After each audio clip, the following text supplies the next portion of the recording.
Boa noite a todos. Vamos dar início ao nosso culto do Evangelho da noite de hoje.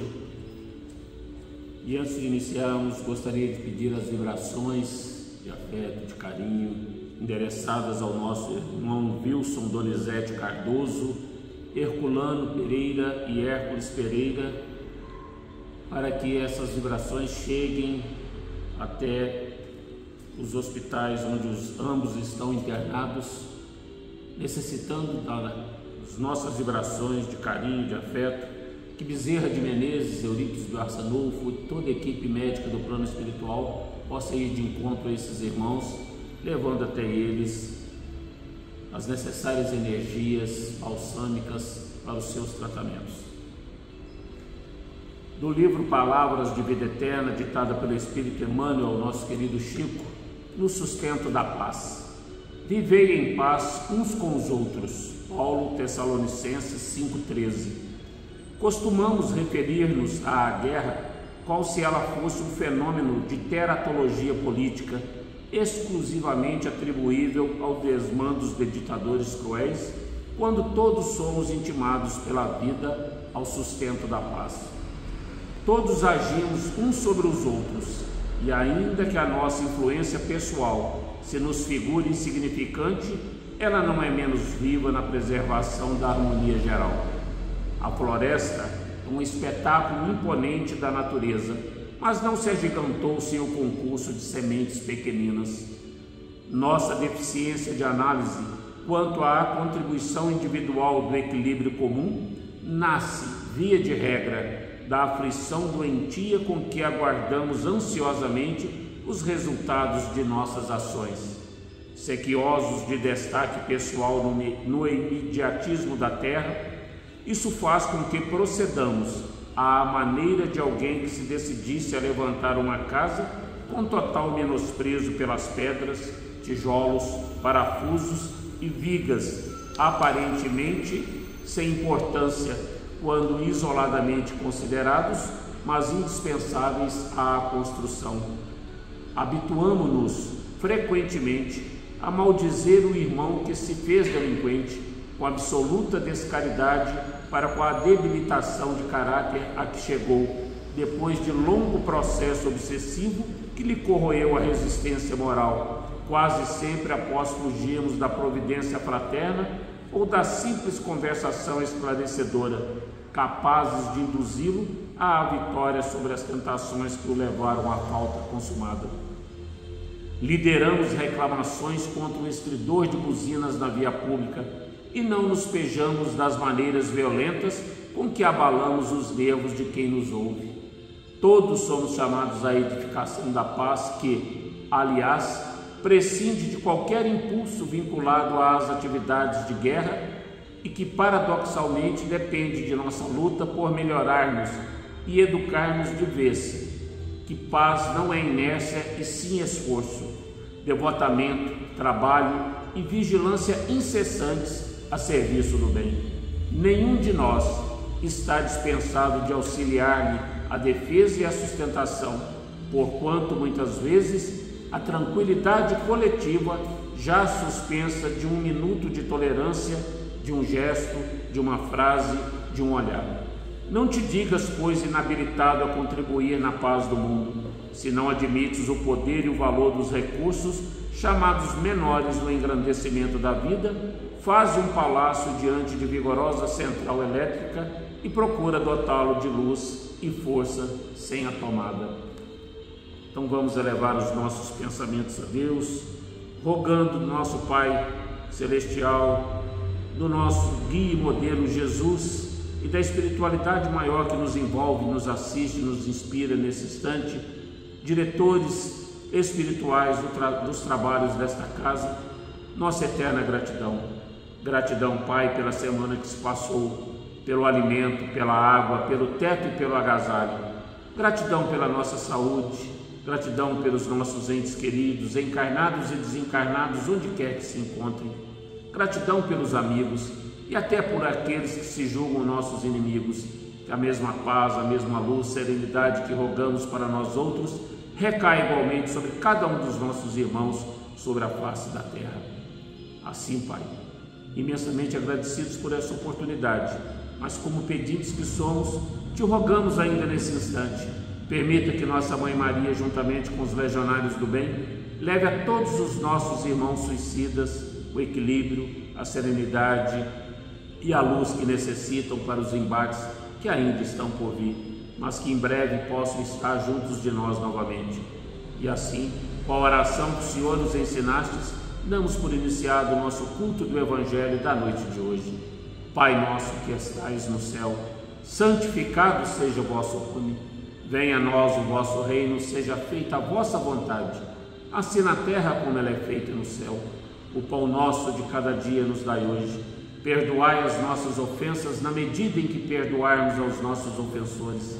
E não nos deixeis entregue às tentações, mas livra-nos, Senhor, de todos os males, hoje, agora e sempre.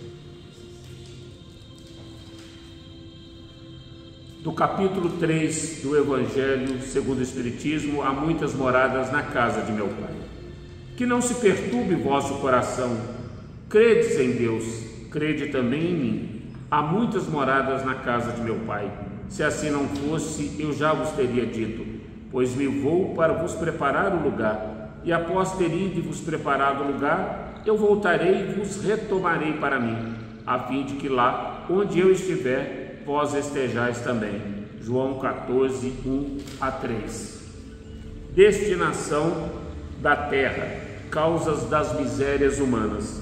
Muitos se surpreendem por encontrar na terra tanta maldade e paixões terríveis, tantas misérias e doenças de todas as naturezas, e concluem disso que a espécie humana é algo muito triste.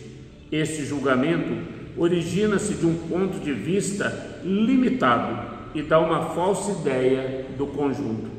É preciso considerar que a Terra não se encontra toda a humanidade, mas somente uma pequena fração dela. De fato, a espécie humana inclui todos os seres dotados de razão que povoam os incontáveis mundos do universo. Pois bem, o que é a população da Terra comparada com a população total desses mundos? Bem menos do que a de um lugarejo em relação à de uma grande nação. Portanto, a situação material e moral da humanidade terrena nada tem de surpreendente, se levarmos em conta a destinação da Terra e a natureza dos que a habitam. Faríamos uma ideia muito falsa dos habitantes de uma grande cidade se apenas os julgássemos pela população dos bairros pobres e humildes. Num hospital, veem-se somente doentes ou estropiados. Numa prisão, veem-se todas as torpezas e todos os vícios reunidos. Nas regiões insalubres, a maior parte dos habitantes é pálida, fraca e enferma. Pois bem, que se considere a terra como sendo um subúrbio, um hospital, uma penitenciária, uma região doentia, pois ela é, ao mesmo tempo, tudo isso. E então se compreenderá por que as aflições superam as alegrias, já que não se enviam a um hospital pessoas que estão bem de saúde, nem às casas de correção os que não fizeram mal. Acontece que nem os hospitais nem as casas de correção são lugares prazerosos. Portanto, do mesmo modo que numa cidade toda a população não está nos hospitais ou nas prisões, também toda a humanidade não está na terra. Ora, assim como se sai do hospital quando se está curado e da prisão quando se cumpriu a pena, o homem deixa a terra para mundos mais felizes quando está curado de suas enfermidades morais ou tenha resgatado as suas penas. Então, mais uma vez, Kardec, através da espiritualidade maior, vem nos falar qual é a destinação da terra, por que das misérias humanas que todos nós atravessamos. Porque ao mesmo tempo a terra é um subúrbio, a terra é um hospital, a terra é um presídio. E todos nós que aqui estamos, nos encontramos aqui justamente para lapidar essas nossas imperfeições, para poder corrigir todos os nossos vícios, todos os nossos erros, todas as nossas mazelas que estamos cometendo por longas e sucessivas reencarnações, desde a nossa primeira encarnação.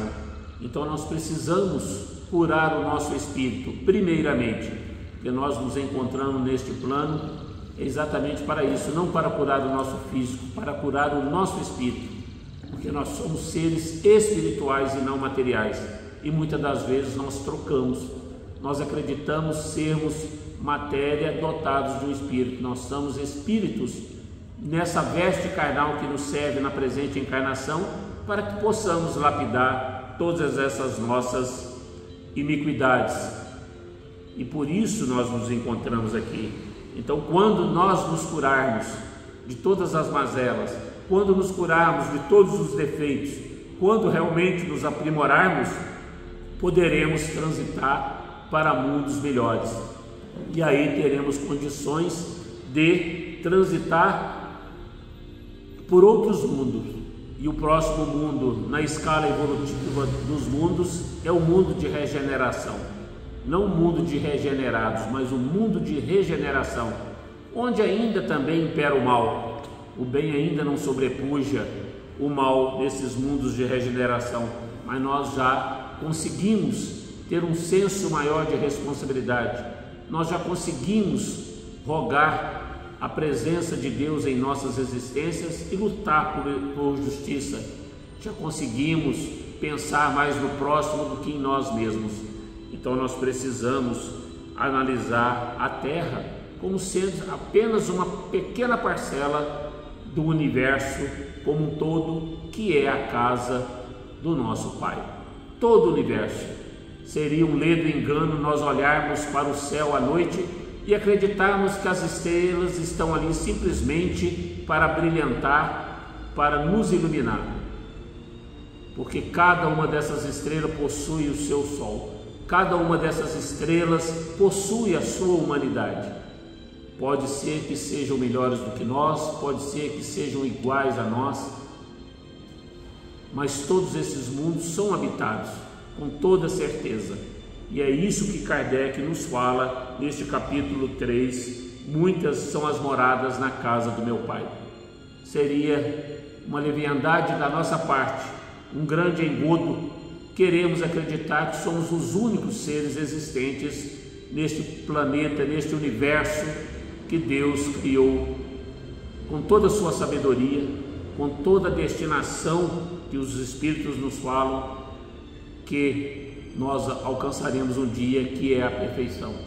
Então certamente nós ainda habitaremos outros mundos de regeneração, mundos ditosos e felizes, e por fim os mundos celestes. Kardec nos dá uma enumeração de 5 mundos na codificação no Evangelho segundo o Espiritismo, mas ele nos fala de um que não consta no livro do Evangelho segundo o Espiritismo, que é o mundo transitório, que vamos encontrá-lo no livro dos Espíritos, e nos fala também de uma 7ª categoria, que seria uma circunstância no mundo, que é o de transição, e aí nós vamos encontrá-lo no livro A Gênese. Então, por aí dá para que nós possamos perceber quão grandiosa é a obra divina. O dia que nós tivermos condições para vislumbrar como é um mundo celeste, onde habitam somente os mundos, os espíritos puros, nós vamos compreender totalmente essa grandeza do que Deus prepara para cada um de nós na nossa escala evolutiva. Então que nós possamos sair desse subúrbio, que nós possamos sair deste hospital em que nos encontramos, que possamos sair deste presídio igualmente em que nós estamos aqui pagando as nossas penas, as nossas expiações, de tudo aquilo que nós cometemos de equivocado nas vidas passadas, e possamos nos aprimorar o mais rápido possível, para que possamos ter condições de galgar novos mundos, de galgar novas esferas e nos libertarmos urgentemente do egoísmo e do orgulho, que são as chagas da humanidade que emperram o nosso crescimento moral e espiritual, para que desta forma nós possamos ter resgatado todas as nossas penas e termos cumprido o nosso mistério neste plano de provas e expiações. Então, mais uma vez, vamos elevar os nossos pensamentos a Deus, nosso Pai, agradecidos por essa oportunidade bendita de estarmos reunidos em seu nome, para aprendermos sobre as lições morais deixadas pelo Cristo. Gratidão, Pai, pela presença desses irmãos que aqui compareceram da pátria espiritual, com a vossa permissão, para aprender conosco na noite de hoje. Gratidão pela espiritualidade maior que nos envolve, nos assiste, que vela por nós, pelos nossos lares. Gratidão por tudo que nos tem proporcionado, pelo aprendizado, pelas ferramentas que nos são proporcionadas para que nós possamos burilar essa pedra bruta que somos todos nós, em busca da perfeição moral e espiritual. E assim, Pai, imensamente agradecidos por essa oportunidade e na certeza de mais uma semana sobre a vossa luz, sobre a vossa misericórdia, sobre o vosso amparo, com a oração de Maria, pedimos permissão para dar por encerrado o culto do Evangelho da noite de hoje. Ave Maria, cheia de graças, o Senhor é convosco. Bendita sois vós entre as mulheres, bendito é o fruto do vosso ventre, Jesus.